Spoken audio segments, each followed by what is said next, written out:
Hi எல்லாருக்கும் வணக்கம். இன்றைக்கி இந்த வீடியோவில் வந்து அரிசியே சேர்க்காத ரொம்பவும் ஹெல்தியான ப்ரோட்டீனும் ஃபைபரும் நிறைஞ்ச ஒரு தோசை ரெசிபி தான் பார்க்க போகிறோம். நான் இன்றைக்கி வந்து ஊத்தாப்பமாக மாற்றிட்டேன். நீங்கள் இந்த தோசையும் பண்ணலாம், என்ன மாதிரி குட்டி குட்டியாக ஊத்தாப்பமாகவும் சாப்பிட்லாம். ரொம்பவும் டேஸ்ட்டாக இருக்கும், சூப்பர் சாஃப்டாக இருக்கும். இந்த ரெசிபிஸ் எல்லாம் எப்படி பண்ணுறதுன்னு பார்க்கலாமா? இதில் நம்ம ஃபஸ்ட்டு பார்க்க போகிற ரெசிபி குதிரைவாலி அரிசியையும் மைசூர் பருப்பும் வச்சு எப்படி ஊத்தப்பம் பண்ணுறது அப்படின்னு பார்க்கலாம். அதுக்கு நான் இன்றைக்கி 1 கப் அளவுக்கு குதிரைவாலி அரிசி எடுத்துருக்கிறேன். அதை ஒரு பவுலில் நம்ம சேர்த்துடலாம். 1/4 கப் அளவுக்கு மைசூர் பருப்பு, மசூர் தால் இருக்கு இல்லையா, அதை சேர்த்துக்கோங்க. 2 டேபிள் ஸ்பூன் உளுந்தம்பருப்பு சேர்த்துக்கலாம். 1/4 கப் அளவுக்கு அவல், நீங்கள் சிகப்பு அவல் கூட யூஸ் பண்ணலாம். ஒரு சின்ன ஸ்பூனில் 1 ஸ்பூன் வெந்தயம் சேர்த்துட்டு இதை நல்லா 4-5 டைம் வாஷ் பண்ணிவிட்டு வந்துடுங்க. வாஷ் பண்ணிவிட்டு தண்ணி சேர்த்து நல்லா ஊற வச்சிடலாம். 7லேருந்து 8 மணி நேரத்துக்கு கண்டிப்பாக ஊறணும். பாருங்கள், இந்த அளவுக்கு நல்லா ஊறி வந்திருக்கு. நான் ஒரு 8 மணி நேரம் போல் ஊற வச்சேன். இப்போ இந்த தண்ணியை கீழே கொட்டிட்டு இது ஒரு மிக்ஸி ஜாருக்கு நம்ம ட்ரான்ஸ்ஃபர் பண்ணிடலாம். கூடவே அரைக்க தேவையான அளவுக்கு தண்ணி சேர்த்து நல்லா ஸ்மூத்தாக ஃபைன் பேஸ்ட்டாக அரைச்சிக்கோங்க. இது ஒரு பவுலுக்கு நம்ம ட்ரான்ஸ்ஃபர் பண்ணிடலாம். உப்பு இதுக்கு தேவையான அளவுக்கு சேர்த்துட்டு உங்கள் கை வச்சு நல்லா மிக்ஸ் பண்ணி விட்டுக்கோங்க. இந்த மாவு ஒரு 4லேருந்து 5 மணி நேரத்துக்கு கட்டாயமாக புளிக்கணும். அப்போ தான் வந்து நம்மளோட தோசை நல்லா சூப்பர் சாஃப்டாக வரும். பாருங்கள், நான் வந்து ஒரு 5 மணி நேரம் போல் புளிக்க வச்சுருந்தேன். நான் அதுக்கு மேலே வந்து புளிக்க வைக்க மாட்டேன். ஏன்னா ரொம்ப புளிச்சாலும் அந்த புளிச்ச ஸ்மெல் பிடிக்காது. நான் நிறைய வீடியோஸில் சொல்லியிருப்பேன். பாருங்கள், இப்போ மாவு வந்து ரெடியாக இருக்குது. இன்றைக்கி நான் ஒரு கேரட் எடுத்துருக்கிறேன். ஸ்கின் எல்லாம் பீல் பண்ணிவிட்டு இந்த மாதிரி குட்டி குட்டியாக துருவி அந்த மாவில் நான் சேர்த்துக்கிறேன். ஒருவேளை ரொம்ப கெட்டியாக இருக்கிற மாதிரி இருந்துச்சு அப்படின்னா கொஞ்சம் போல் தண்ணி சேர்த்து தோசை மாவு பதத்துக்கு நம்ம ரெடி பண்ணி எடுத்துக்கலாம். எனக்கு மாவு கொஞ்சம் கெட்டியாக இருந்தனால நான் கொஞ்சம் தண்ணி சேர்த்துக்கிட்டேன். பாருங்கள், மாவு கரெக்டாக இருக்குது. தோசை பேன் வந்து நல்லா சூடாக இருக்குது. மீடியம் ஃப்ளேமில் வச்சுட்டு இந்த மாதிரி ஊத்தப்பம் மாதிரி செஞ்சு எடுத்துக்கலாம். ஆயில் ஸ்ப்ரே பாட்டிலில் ஒரு 2-3 டைம் நல்லா ஸ்ப்ரே பண்ணி எடுத்துக்கோங்க. பாருங்கள், ஒரு சைடு வெந்ததும் இன்னொரு சைடு நம்ம திருப்பி போட்டுக்கலாம். நல்லா சூப்பர் சாஃப்டாக அந்த தோசை இருந்துச்சு. எண்ணெய் தேவைப்பட்டால் லைட்டாக ஸ்ப்ரே பண்ணிக்கோங்க. 2 பக்கமும் நல்லா திருப்பி போட்டு வெந்ததும் எடுத்துக்கோங்க. நான் அன்றைக்கி கதம்ப சட்னியும் தேங்காய் சட்னியும் தான் பண்ணியிருந்தேன். 2த்துக்கும் காம்பினேஷன் சூப்பராக இருந்துச்சு. நீங்களும் கண்டிப்பாக ட்ரை பண்ணி பாருங்கள். பாருங்கள், தோசை எவ்வளோ சாஃப்டாக இருக்குன்னு. நீங்கள் அது வந்து ஊத்தப்பம் கூட செஞ்சு சாப்பிட்லாம். இல்லை அப்படின்னா நீங்கள் நார்மலாக பண்ணுற நான் தோசையும் செஞ்சு பார்த்தேன். நல்லா கிறிஸ்பியாக சூப்பராக இருந்துச்சு. அடுத்து நம்ம சாமை அரிசி வச்சு எப்படி வந்து ஊத்தப்பம் பண்ணுறது அப்படின்னு பார்க்கலாம். பாருங்கள், சாமை அரிசி எடுத்துருக்கிறேன். 1 கப் அளவுக்கு சாமை ஒரு பவுலில் நம்ம சேர்த்துடலாம். 1/4 கப் அளவுக்கு பாசிப்பருப்பு சேர்த்துக்கோங்க. 1/4 கப் உளுந்தம்பருப்பு, 1/4 கப் அவல், வெந்தயம் சின்ன ஸ்பூனில், பாருங்கள் குட்டி ஸ்பூனில் 1 ஸ்பூன் அளவுக்கு சேர்த்துக்கோங்க. சேர்த்துட்டு தண்ணி சேர்த்து நல்லா வாஷ் பண்ணிக்கோங்க. 4-5 டைம் நல்லா வாஷ் பண்ணிக்கோங்க. ஏன்னா நிறைய வந்து டஸ்ட் இருக்க சான்ஸ் இருக்குது. தண்ணி வந்து கலங்கலாக இருக்குது பார்த்தீங்களா, இந்த தண்ணி வந்து கிளியர் ஆகணும். அந்தளவுக்கு நம்ம நல்லா வாஷ் பண்ணிக்கணும். பாருங்கள், வாஷ் பண்ணியாச்சு. இப்போ தண்ணி சேர்த்து ஒரு 7லேருந்து 8 மணி நேரத்துக்கு நல்லா ஊற விட்டுறலாம். பாருங்கள், நல்லா ஊறி வந்திருக்கு. இந்த தண்ணியை கீழே கொட்டிட்டு இது ஒரு மிக்ஸி ஜாருக்கு நம்ம ட்ரான்ஸ்ஃபர் பண்ணிக்கலாம்.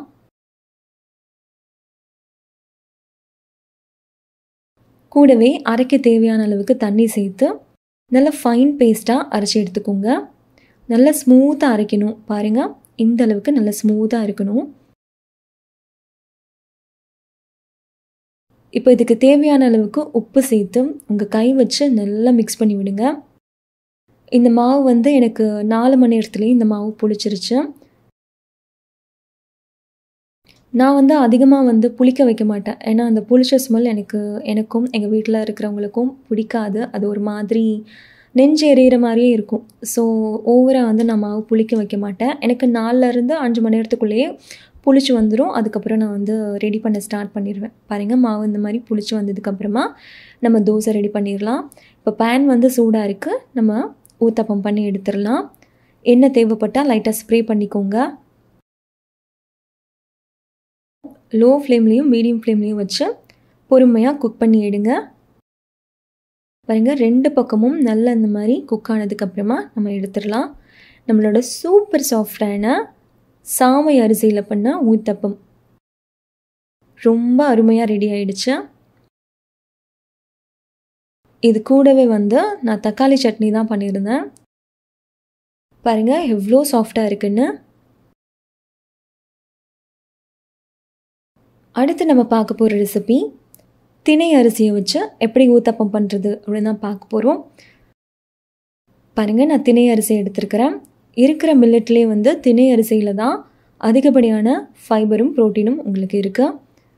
ஸோ 1 கிளாஸ் அளவுக்கு நான் இன்றைக்கி திணை அரிசி எடுத்துருக்கிறேன். அதே கிளாஸில் 1/4 கிளாஸ் அளவுக்கு உளுந்தம்பருப்பு சேர்த்துக்கோங்க. அதே கிளாஸில் 1/4 கிளாஸ் அளவுக்கு பருப்பு, 1/4 கிளாஸ் அளவுக்கு அவல் சேர்த்துக்கோங்க. ஒரு சின்ன ஸ்பூனில் 1.5 ஸ்பூன் வெந்தயம் சேர்த்துட்டு தண்ணி சேர்த்து நல்லா வாஷ் பண்ணிவிட்டு ஒரு 4-5 டைம் நல்லா வாஷ் பண்ணிவிட்டு அதுக்கப்புறமா தண்ணி சேர்த்து ஊற வச்சுக்கலாம். பாருங்கள் நல்லா வாஷ் பண்ணியாச்சு. தண்ணி சேர்த்து இது ஒரு 6லேருந்து 7 மணி நேரத்துக்கு ஊறட்டும். நான் வந்து ஓவர் நைட் ஊற விட்டுருந்தேன். பாருங்கள் நல்லா ஊறி வந்திருக்கு.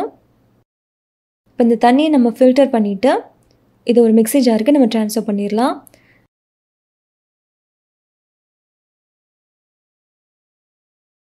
பாருங்கள் நல்லா ஸ்மூத்தாக அரைச்சாச்சு.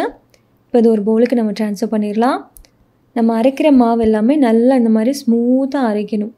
பாருங்கள் இப்போ இதுக்கு தேவையான அளவுக்கு உப்பு நம்ம சேர்த்துடலாம். சேர்த்துட்டு நல்லா கை வச்சு மிக்ஸ் பண்ணி விட்டுக்கோங்க. எனக்கு இந்த மாவு வந்து புளிக்கிறதுக்கு ஒரு 5.5 மணி நேரம் போல் ஆச்சு.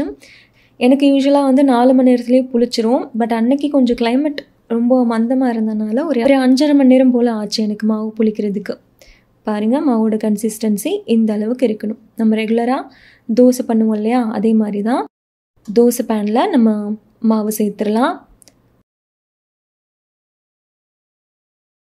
எண்ணெய் தேவைப்பட்டால் லைட்டாக ஸ்ப்ரே பண்ணிக்கோங்க. லோ ஃப்ளேம்லேயும் மீடியம் ஃப்ளேம்லேயும் மாற்றி மாற்றி வச்சு பொறுமையாக 2 பக்கமும் திருப்பி போட்டு நல்லா வெந்ததுக்கப்புறம் நம்ம எடுத்துக்கலாம். இதுக்கு சைட் டிஷ்ஷாக நான் வந்து பாம்பே சட்னி தான் பண்ணியிருந்தேன். பாம்பே சட்னியில் உருளைக்கிழங்கு, பட்டாணி, கேரட் இதெல்லாம் போட்டு பண்ணியிருந்தேன். காம்பினேஷன் வந்து ரொம்ப சூப்பராக இருந்துச்சு. நீங்கள் ட்ரை பண்ணது இல்லை அப்படின்னா ஒரு தடவை ட்ரை பண்ணி பாருங்கள். பாருங்கள் இவ்வளோ சாஃப்டாக இருக்குது அப்படின்னு.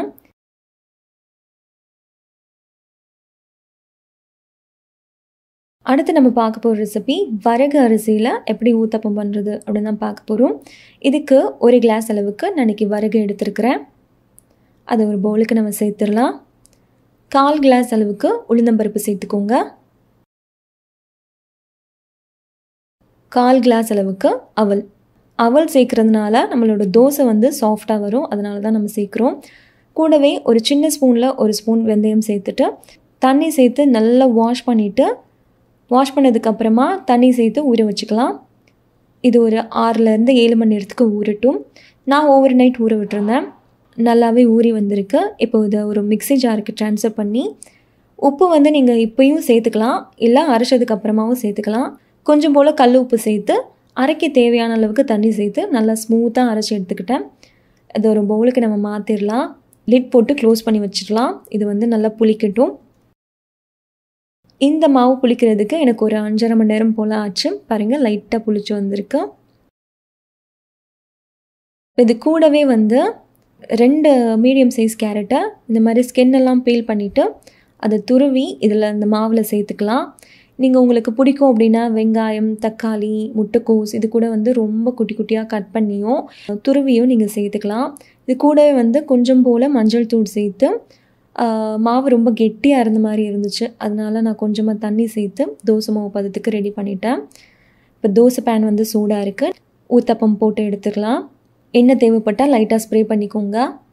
நல்லா பொறுமையாக 2 பக்கமும் திருப்பி போட்டு நல்லா குக் பண்ணி எடுத்துக்கோங்க. பாருங்கள் நம்மளோட சூப்பரான வரகுல செஞ்ச ஊத்தப்பம் ரொம்ப சாஃப்டாக ரெடி ஆகிடுச்சு. நான் இன்றைக்கி வந்து தக்காளி தண்ணி சட்னி தான் பண்ணியிருந்தேன். காம்பினேஷன் ரொம்ப சூப்பராக இருந்துச்சு. இந்த ரெசிபீஸ் நீங்களும் ட்ரை பண்ணி பார்த்துட்டு எப்படி இருந்துச்சுன்னு எனக்கு கமெண்ட் பண்ணுங்கள். இந்த வீடியோ உங்களுக்கு பிடிச்சிருந்தால் லைக் பண்ணுங்கள், ஷேர் பண்ணுங்கள். கோகுல் ஆகர்ஷன் சேனலுக்கு சப்ஸ்கிரைப் பண்ணுங்கள். நன்றி, வணக்கம்.